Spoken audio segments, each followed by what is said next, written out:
सरकार जो है झारखंड सरकार क्या सब तो बिहारियों यहाँ भरा हुआ है। बिल्कुल, ये तो अन्याय है, अन्याय है। इस पर अन्याय बिल्कुल जो है कितना % हमारे यहाँ काम कर रहे हैं, जो कि इस स्थानीय लोगों का इस पर विशेष करके रोजगार, बिजली, पानी, शिक्षा है, प्लस जो है सो रोजगार जो है सबसे इति है, जो कि बाहर चले जाओ। आपकी पीड़ा को समझते हैं क्योंकि आप आंदोलन के टाइम पे आंदोलन के हम तो लड़ते आ रहे हैं। ये हेमंत को अगर हम जाएंगे रांची ना तब पता चलेगा क्या है। झारखंड राज्य औपचारिक शिक्षा को अभी पकड़ के रखा है, ये नहीं होने दे रहे। बिहार में कर दिया। अरे बिल्कुल, हम तो स्वीकार करते हैं, बिहार हमारा बड़ा भाई है, उसी से हम काट के अपना हिस्सा लिए। अब मेरे हिस्से में वो डिस्टर्ब क्यों करें? अगर हम विकल्प के तौर पर उसका इस्तेमाल करें तो इस राज्य में बेरोजगारी दर को कंट्रोल किया जा सकता है, युवाओं के आक्रोश को कंट्रोल किया जा सकता है। इसके लिए जो हमारे सदन पर बैठे हैं उनकी खोपड़ी में बुद्धि होना चाहिए, लेकिन वे लोग तो अपने परिवार की सोच कर जाते हैं।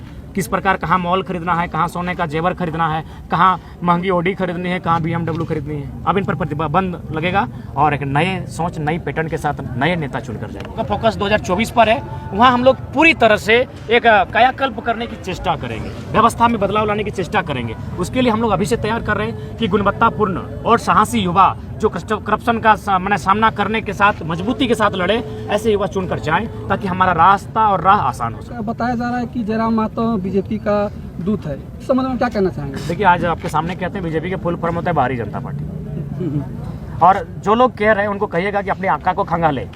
जाहिर सी बात है, वो सरकार में बैठे लोग कह रहे हैं कि बीजेपी अभी विपक्ष में है, तो अगर कोई आरोप लगा रहा है बीजेपी के साथ तो वो लोग सरकार के लोग, जेएमएम कांग्रेस के लोग लगाते होंगे। उनसे कहिए कि आपको तनिक शर्म नहीं लगा था जेएमएम वालों, जब आप तो मैंने बीजेपी से सरकार बनाए थे आजसू के साथ, तब कहाँ थे आप सरकार बना चुके हैं, आप सरकार ऑलरेडी बना चुके हैं और हम पे ठिकरा फोड़ रहे हैं।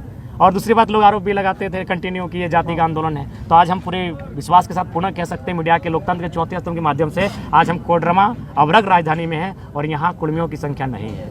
तो अब तो विराम लगाइए कम से कम।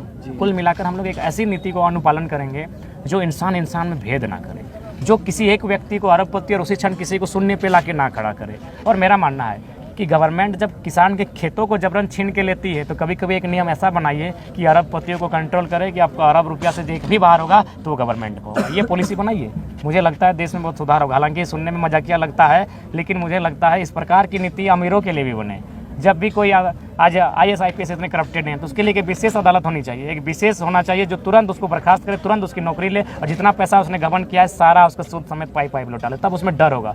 डर यहाँ किसके पास है? एक मजदूर के पास डर। एक मजदूर डरता है कि मेरी नौकरी चली जाएगी, एक किसान डरता है कि कोई परियोजना मेरा खेत चला जाएगा। IAS IPS को भी डर होना चाहिए, ये डर नहीं दिखता है, इसीलिए आज ये मनमानी है, आज इसीलिए इतनी दिक्कत है। कॉर्पोरेट्स को डर होना चाहिए कि हम पर्यावरण के रूल को फॉलो नहीं कर रहे हैं, हम वन कानून के रूल को फॉलो नहीं कर रहे हैं, हमारा प्रदूषण नदियों को प्रदूषित कर रहा है, तो ये डर उनको नहीं दिखता है। जिस दिन अगर समान देश है, जो भारत का संविधान 14 भी कहता है, माने समानता की बात करता है, विधि के समक्ष सभी समान है, तो अगर वास्तव में सभी समान है तो ये डर, जो डर एक मजदूर को दिखता है कि नहीं हम गलत करेंगे, अनुशासन को भंग करेंगे, अगर हम बिना हेलमेट के गुजरेंगे तो हम पर फाइन होगा, ये डर उद्योगपतियों को भी दिखना चाहिए, ये डर ब्यूरोक्रेट्स को भी दिखना चाहिए, ये डर जो विधायिका के अंग है, जो सांसद के अंग है, उनको भी दिखना चाहिए, उनमें ये डर नहीं दिखता है। इसीलिए देश को कुछ ऐसे कानूनों की आवश्यकता है जो वास्तव में फील हो कि हाँ ये देश समान है। जयराम जी, आपकी पार्टी लोकसभा चुनाव की तैयारी कर रही है और एक मुद्दा अभी राष्ट्रीय मुद्दा बना है UCC का, आपकी पार्टी और आपका स्टैंड क्या है UCC को? देखिए, सबसे पहली बात, भारत विविधताओं का देश है। जब आप विविधताओं का में एकता ढूंढते हैं तभी भारत की खूबसूरती दिखती है। तो इसीलिए कोई भी कानून बने विविधताओं को नष्ट ना हो, क्योंकि